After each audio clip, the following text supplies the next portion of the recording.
Ребята, сегодня мы начинаем изучать тему Саки. Этот период истории называется эпоха кочевников или эпоха раннего железа. О ранней железе мы уже говорили. Хронологические таблицы его охватывают первые тысячелетия до нашей эры. Это объемный, когда мы говорим. А если быть точно, это 8 и 4 века до нашей эры на нашей территории обитали племена Саки. Саки – это слово персидское, и есть слово скифы, которые дали греческие историки. Но об этом будет в следующий раз. Я хочу теперь перед вами представить карту Казахстана и расположить, каких саков мы знаем и как они называются. Юго-Восток – это наша родина, в которой мы живем, Алматинская область, Талдыкурган и другие, это называется тиграхауды, саки-тиграхауды, саки, носящие остроконечные шапки. Северное побережье Аральского моря, Парадараи, с персидского переводится саки, живущие за морем, Дарья, Сырдарья. Хауманварги, саки, живущие в Центральной Азии или Средней Азии, между реками Сырдарья и Амударьи, изготавливающие напиток хаума. В Центральном Казахстане, по данным греческих историков, Геродота точнее, и Сидоны, севернее него, северного Казахстана, аргипеи, которые выращивали быстроногих лошадей, белоногих быстрых лошадей. На востоке Казахстана проживали аримаспы.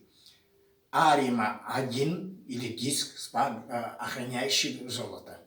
Охраняющий золото. Может быть, это слово исходит от того, что это здесь находятся у нас железные, золотые, цветные руды. В Запад Казахстана проживали в это время савроматы, попозже их начали называть сарматы. Они до Черного моря длится. Это их территория. На Мангостовском полуострове жили даи, гиркани. То есть Каспийское море в древности назывался Гирканским.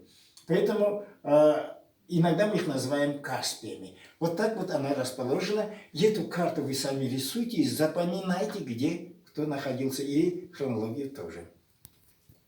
Для изучения истории любого периода нам очень важны источники. Откуда мы берем информацию? Черпаем данных. Вот для изучения саков мы выделяем для 5 классов, для вашего уровня, 2 основных источника. Персидские источники и греческие источники. Когда мы говорим персидские источники, это, конечно, связано с войной персов и саков, которая длилась очень долгое время, с их взаимоотношениями. Вот один из таких памятников находится в Иране, в местности Бехустин. На огромном каменном стеле нарисовано по приказу Дария I все его исторические деяния, его победы, его величие. Как-никак Персия была империей. Вот этот называется Бехустинская информация. Вы как видите здесь сака, как можно было бы узнать. Вот царь саков, который привозит к нему дань. Обратите внимание на шапку. Тиграхауда, сак Тиграхауда, носящий остроконечный шапку. Здесь написано такие слова. Я, Дарий I, правитель Персии, правитель 4 сторон света.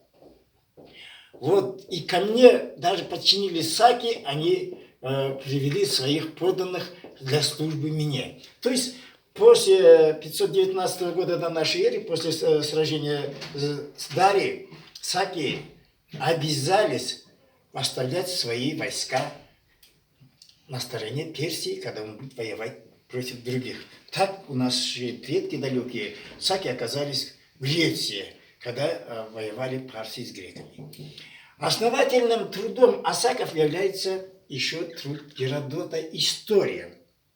В этом огромном труде немало подвигов описывал Геродот и о саках. Вот как вы видите, мы в Геродоте считаем такие вот данные.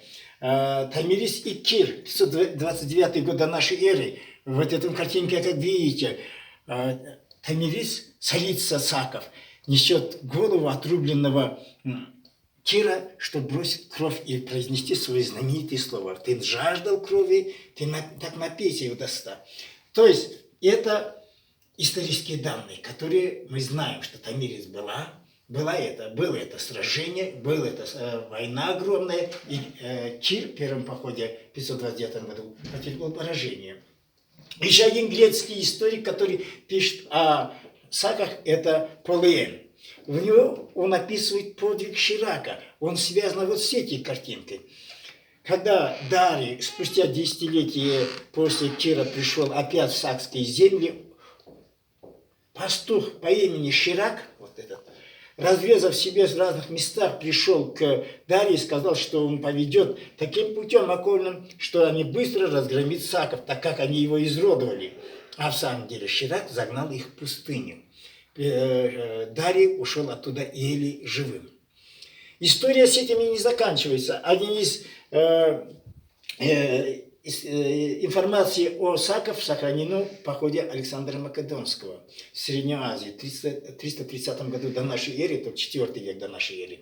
Александр Македонский, Искендер Зулхарнай, который мы называем, захватил столицу Средней Азии Самарканд и дальше двигался в сторону Сырдарьи. Чтобы дальше не пропустить врага, саки объединились и вышли против него. И эту войну возглавил Спитамен.